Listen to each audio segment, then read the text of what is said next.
He dragged her into the restroom, but what he didn't know? Her husband was watching, and he wasn't just anyone. It was a slow Saturday morning in downtown Chicago when Nia Williams walked into Elegance, the five-star restaurant that sparkled like a diamond in the heart of the city.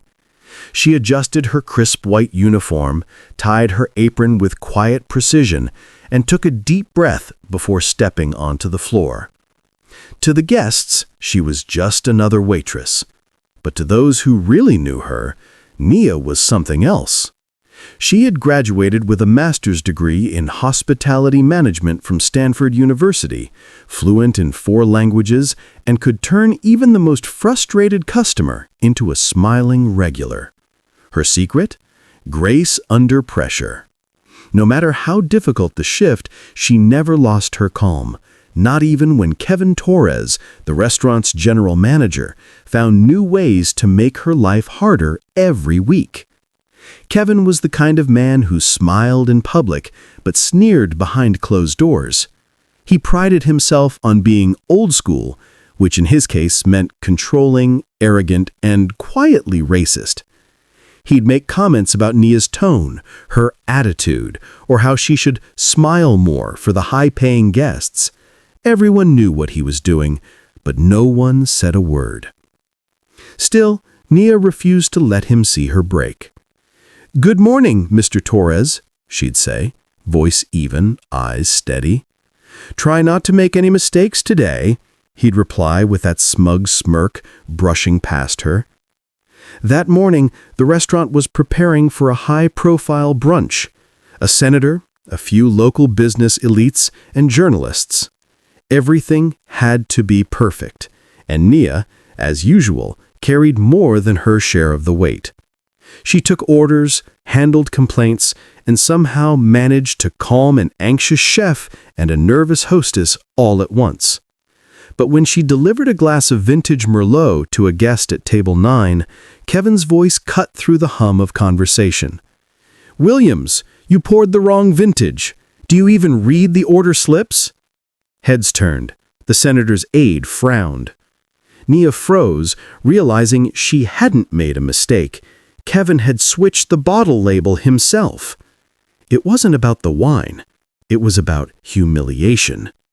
"Sorry, sir," she said quietly, replacing the glass. She could feel her coworker's pity and fear. No one wanted to cross him. Later that afternoon in the break room, her friend Janelle whispered, "Girl, I don't know how you stay so calm. I'd quit a long time ago." Nia smiled faintly. "You don't fight fire with fire.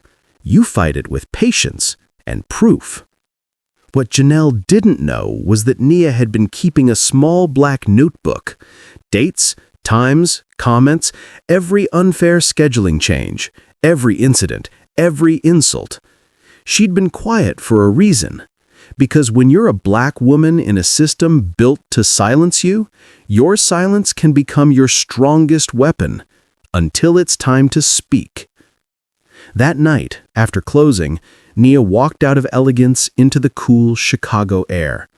She leaned against her car, looked up at the city skyline, and whispered to herself, "They think I'm powerless, but they have no idea who I really am and who's standing beside me."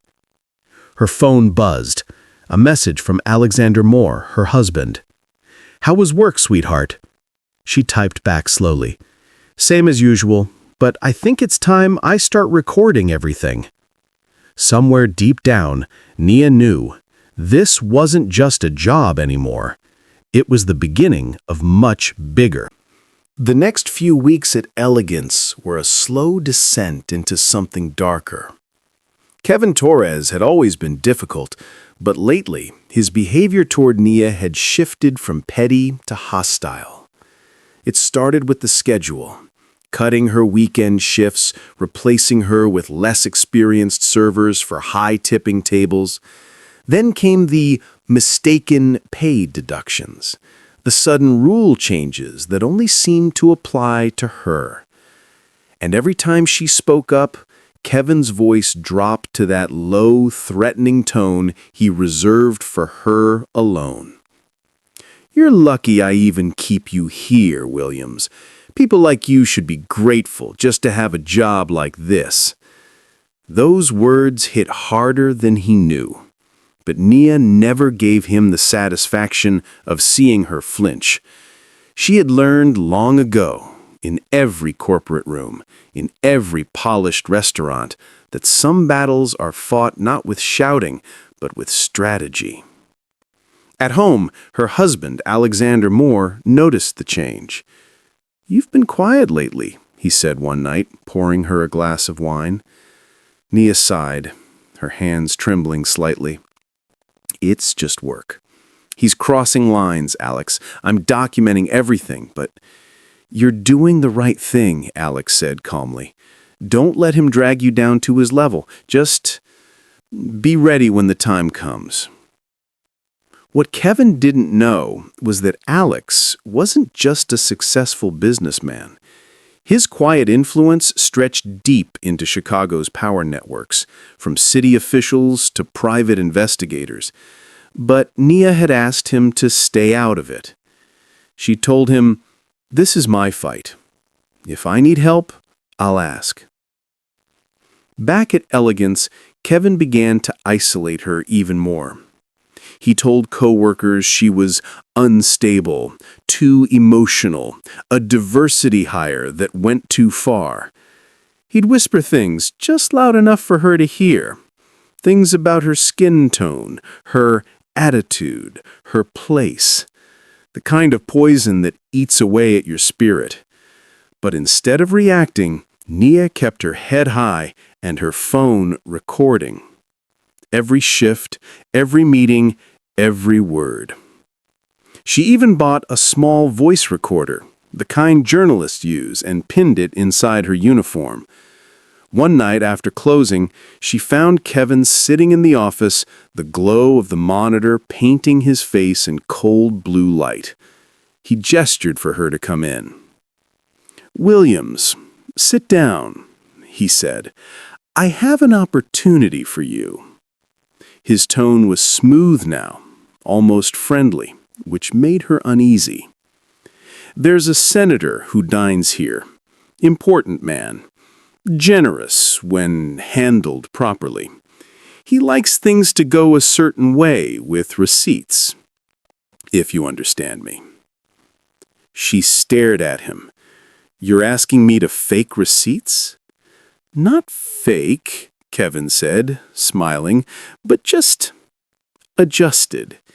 You'll get a cut. $5,000. Her stomach turned. "No, Kevin, that's fraud." His smile vanished. "You should think about this, Williams, because if you don't play along, I can make sure you never work in this city again." He leaned forward, voice low and venomous. "You think anyone's gonna believe a black waitress over me?" Nia stood, calm but shaking inside. "We'll see about that." She left the office, heart pounding, but not in fear, in clarity. That night, she opened her laptop and created a folder titled Operation Clean Plate. Inside it, she began saving every recording, every note, every piece of evidence she could gather. It was no longer about just surviving Elegance. It was about exposing a system that had been rotten for too long. The next morning, Elegance gleamed under the early sunlight. But for Nia Williams, the restaurant no longer felt like a workplace. It felt like a battlefield. Kevin Torres had stopped pretending. There were no more fake smiles or polite digs. He was angry. Cornered, maybe. And now he wanted control. That day, during the pre-lunch briefing, Kevin stood in front of the staff, his voice dripping with authority. "We run a first-class operation here. Mistakes reflect on all of us, especially those who can't seem to follow basic instructions." He looked straight at Nia. "If you can't keep up, Williams, maybe Elegance isn't the right place for you." Nia said nothing. But behind her calm expression, a recording app was running quietly in her pocket. By now, she had 6 months' worth of material. Voice clips, texts, altered invoices, even a few videos. It wasn't just Kevin's harassment anymore. It was proof of a bigger web. Businessmen, judges, politicians, all using elegance as a front for bribes and payoffs disguised as private dinners. Nia had connected the dots. She just needed to stay long enough to expose the whole thing. That night, Kevin called her into his office again. His face was flushed, a half-empty glass of whiskey beside him. "I don't know what you think you're doing, Williams, but people talk. I hear you've been snooping around." Nia crossed her arms. "I'm just doing my job." "Don't play games with me." He stood up, stepping closer. "You think you can get me fired? You have no idea who you're dealing with." She stared him down, steady and silent. Kevin hated that silence, the way she refused to give him power. He slammed his hand on the desk. "If you want to stay here, you'll take that offer. 5 grand. You keep your mouth shut about the receipts, and everyone's happy." Nia's voice was soft but firm. "No, I don't need your money." Kevin's eyes darkened. "You think that husband of yours can protect you? You don't even know what kind of people you're messing with." That line sent a chill down her spine. Because it wasn't just a threat anymore. It was a promise. Later that night, as she walked to her car, she noticed a black SUV idling near the parking lot. The tinted window rolled down just enough for her to see someone watching. Her heart pounded, but she didn't run. She looked straight at the car, pulled out her phone, and snapped a photo. If they wanted to scare her, they'd have to try harder. At home, Nia told Alexander Moore everything, from the fraud attempt to the SUV. Alex listened, expression unreadable, fingers steepled beneath his chin. "You did the right thing," he finally said. "But this is getting dangerous." "I can handle it," Nia said quietly.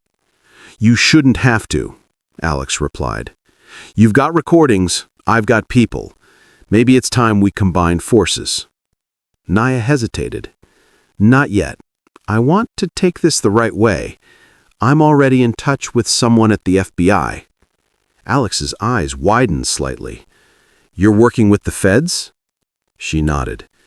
"They've been tracking money movement through restaurants like Elegance. My recordings could connect it all." For a long moment, the only sound was the hum of the refrigerator. Then Alex leaned back and smiled faintly. "That's my girl. Just be careful, Nia. Monsters don't go down quietly." The next day, Kevin cornered her in the hallway, whispering through gritted teeth. "If I find out you're talking to anyone, Williams, I'll ruin you. I'll drag you down myself." He didn't realize she was already wearing a wire, and every word he said was being uploaded in real time to an FBI cloud server. Nia looked him in the eye, calm as stone. "Maybe you should worry less about me and more about what's coming for you." By late autumn, Elegance shimmered with holiday lights, but beneath the glow, the air felt thick, heavy with suspicion. Nia Williams could sense it. Someone had been talking. Someone inside the restaurant knew too much. For months, she had built her quiet web of evidence, careful and deliberate, sending encrypted copies to her FBI contact every Sunday. But now, things were changing. Her locker had been searched. Her files were missing from the shared drive. Someone had betrayed her. That someone turned out to be Janelle, the one person Nia had trusted. It started small, hushed phone calls, awkward silences, shifts suddenly changed without explanation. Then one evening, Nia overheard Kevin talking in his office with that same familiar laugh she knew too well. "Good work. Keep her close. I need to know who she's talking to." The words hit like a punch to the gut.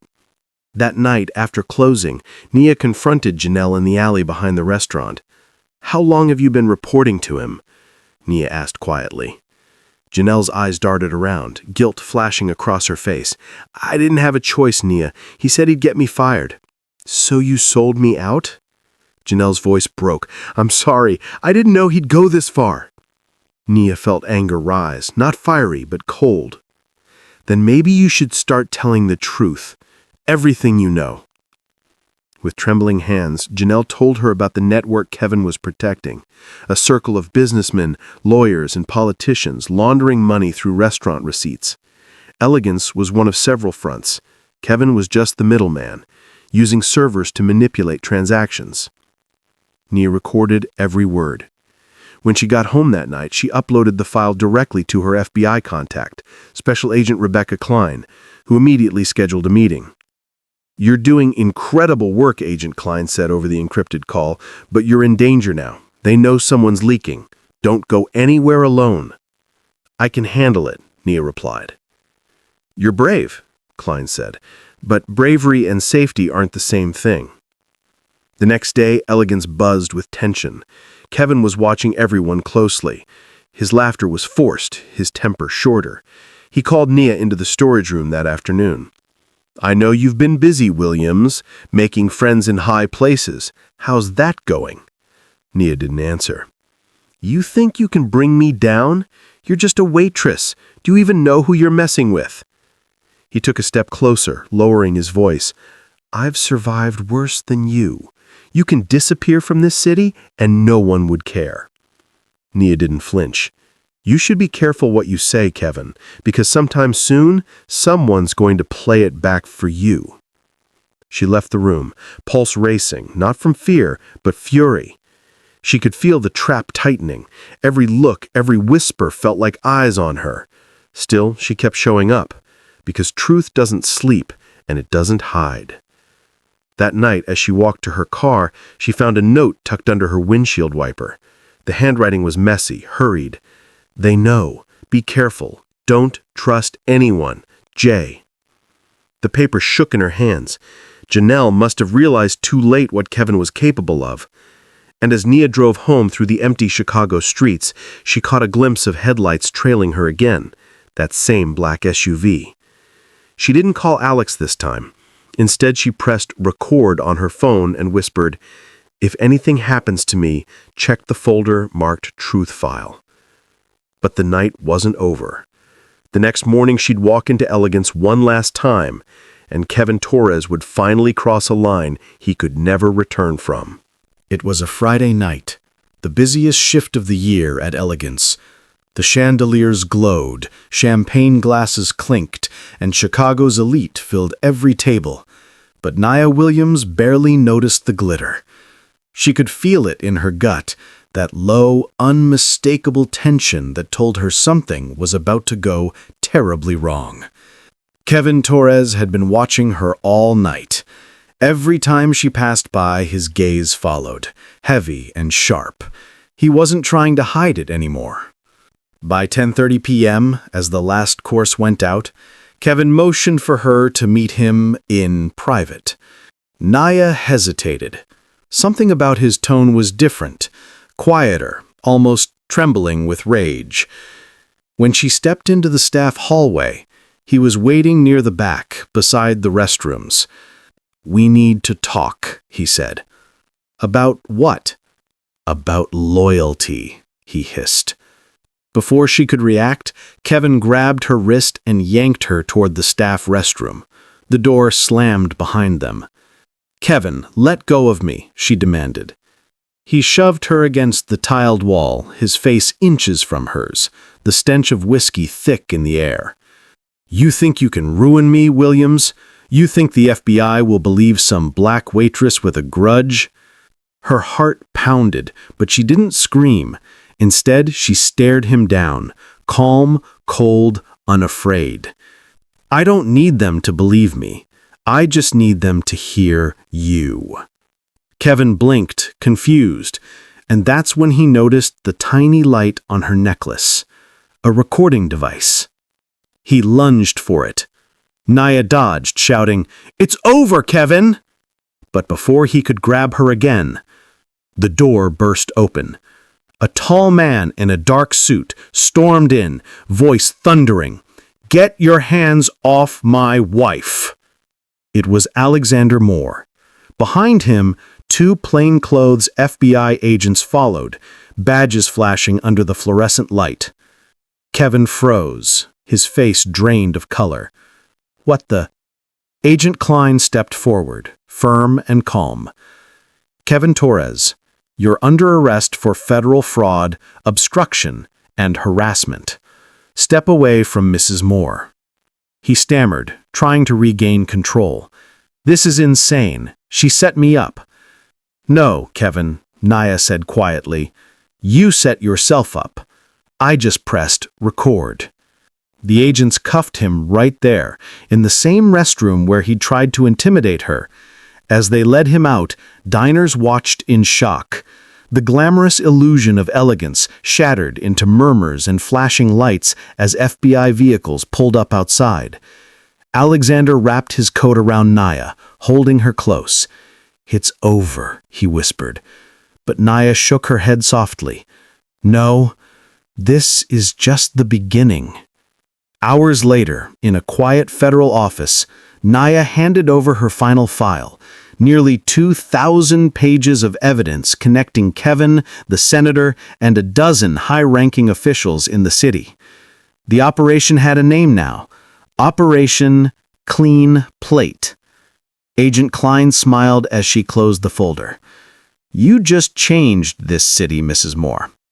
Nia looked out the window at the Chicago skyline, tired, trembling, but finally free. "No," she said softly. "I just reminded it that justice still exists." 2 weeks later, Chicago woke up to chaos. Every major news outlet, CNN, the New York Times, Chicago Tribune, carried the same headline: FBI cracks high-profile corruption ring. Operation Clean Plate exposes political elites. The article was everywhere.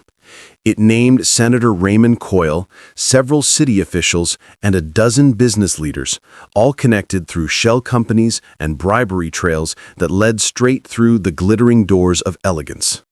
At the center of it all, Kevin Torres, former manager, arrested for laundering money through luxury dining accounts. But the public wanted to know who exposed it. That's when the cameras turned to Nia Williams Moore. At first, she refused to appear. She wanted peace, anonymity. But as the story spread, victims from other restaurants began to speak out. Women who had been silenced, workers who had lost everything. They needed a face, someone who proved that standing up could make a difference. So, one cold morning, Nia agreed to one interview. She sat across from a CNN reporter, the Chicago skyline behind her. The studio lights were bright, but her voice was steady. "You knew you were risking everything," the reporter said. "Yes, but staying silent would have cost more. What do you want people to take from your story? That truth doesn't need to be loud, it just needs to be brave." The clip went viral overnight. Millions watched as this once invisible waitress became a symbol of courage. Hashtags like "Justice for Nia" and "Clean Plate" flooded social media. But behind the fame, Nia remained grounded. She refused offers of money and publicity deals. Instead, she founded a small organization, The Second Shift, a legal fund supporting restaurant workers facing abuse or exploitation. One afternoon, as she packed up donation boxes, Agent Klein stopped by. "You know," she said, smiling, "we've had 3 new whistleblowers come forward this week. All said they came because of you." Nia smiled faintly. Then maybe it was all worth it. Alexander walked in carrying coffee. "Worth it?" he teased. "You took down half the city's power circle." She laughed for the first time in months. "No, we just reminded them they're not untouchable." That night, the city skyline glowed across Lake Michigan, no longer a cold symbol of power, but a reflection of resilience. And for the first time, Nia didn't feel like an outsider in Chicago. She felt like she belonged. Fame, Nia had never asked for it, yet now it followed her everywhere. Every morning when she walked out her door, reporters waited by the sidewalk. Flashbulbs, microphones, questions shouted over one another. "Mrs. Moore, how does it feel to be a national hero? Are you running for office? Do you regret exposing the senator?" She'd smile politely, whisper, "No comments," and disappear into her car. But inside, she was exhausted. The peace she had fought for now felt impossibly far away. Alexander tried to protect her, but even he could see how the endless interviews, the pressure, the scrutiny, all of it was slowly wearing her down. One evening, after another exhausting day of press calls, Nia sat on the edge of their bed, staring at the city lights. "It's strange," she murmured. "I brought down men with everything, power, money, status, and yet now that I've won, I feel empty." Alexander sat beside her, taking her hand. "Because you didn't do it for attention. You did it for truth. And truth isn't glamorous. It's heavy." That night, she made a decision. The next morning, she called the TV networks and canceled every upcoming appearance. She told her lawyer to reject every sponsorship offer. Then, quietly, she packed a small suitcase and boarded a bus heading north, to a quiet town by Lake Geneva, Wisconsin. For 3 months, she lived alone in a rented cabin. No internet, no reporters, just silence, pine trees, and the sound of water lapping against the shore. During those long days, she wrote, not for fame, not for anyone else, but for herself. Page after page, she poured out everything: fear, anger, guilt, and healing. By winter, her journal had become a manuscript titled "The Price of Silence." When she finally returned to Chicago, she wasn't the same woman who had left. She was calmer, softer, whole again. Agent Klein was the first to greet her back. "You disappeared," she said. "I needed to remember who I was before all this." "And who's that now?" "Someone who doesn't need to be famous to be free." Months later, when The Price of Silence was quietly published, no one expected it to explode in popularity, but it did. Readers connected to her raw honesty, the way she turned pain into purpose. The book became a bestseller, taught in ethics and journalism classes across the country. But for Nia, it wasn't about the sales or awards. It was about the message written on the very last page. You can lose everything: your job, your safety, your comfort, but if you still have your truth, you have not lost yourself. 2 years later, Chicago had changed. The restaurant Elegance was under new management, the corrupt network dismantled, and the city's ethics board had launched a new division dedicated to protecting whistleblowers. And Nia Williams, once a waitress who was dragged into a bathroom in humiliation, now walked through the same city as a teacher, a mentor, and a symbol of reform. She co-founded the Williams Moore Institute, an organization that trained young investigators, corporate workers, and hospitality staff to recognize and report abuse of power. The halls of the Institute were filled with students from all backgrounds: Black, white, Latino, Asian, each drawn by her message. Integrity doesn't require power, it creates it. One day, while giving a guest lecture at Northwestern University, her alma mater, Nia looked out at a sea of eager faces. She began softly. "Once I was told to stay quiet, to keep my head down, smile, and be grateful I had a job. But silence doesn't protect you, it imprisons you." The students hung onto every word. "I didn't fight Kevin because I wanted revenge. I fought because I couldn't let his kind of power define mine. You don't need to be a CEO or a politician to change the system. You just have to refuse to obey it blindly." When she finished, the entire hall stood and applauded, not because she was famous, but because she represented something they could believe in: courage with purpose. After the lecture, Nia walked alone through campus, leaves crunching beneath her shoes. She passed a small bronze plaque near the library that read, "In honor of Nia Williams, for proving that justice begins with one voice." She smiled, just a quiet, knowing smile, and whispered, "Guess we did it, didn't we?" That evening she returned home, where Alexander waited on the porch, their newborn daughter asleep in his arms. "How was class today, Professor Williams?" he teased. "They asked a lot of tough questions," she said, smiling. "But maybe that's the point. Maybe the next generation will ask the ones we were too scared to." As the sun dipped below the skyline, the lights of Chicago shimmered in the distance. A city once drowning in corruption, now breathing a little freer. Nia looked at her daughter and whispered, "You'll grow up in a world that listens, because your mom refused to stay silent." And in that golden moment, surrounded by peace and purpose, Nia finally felt it. Not revenge, not triumph, but freedom.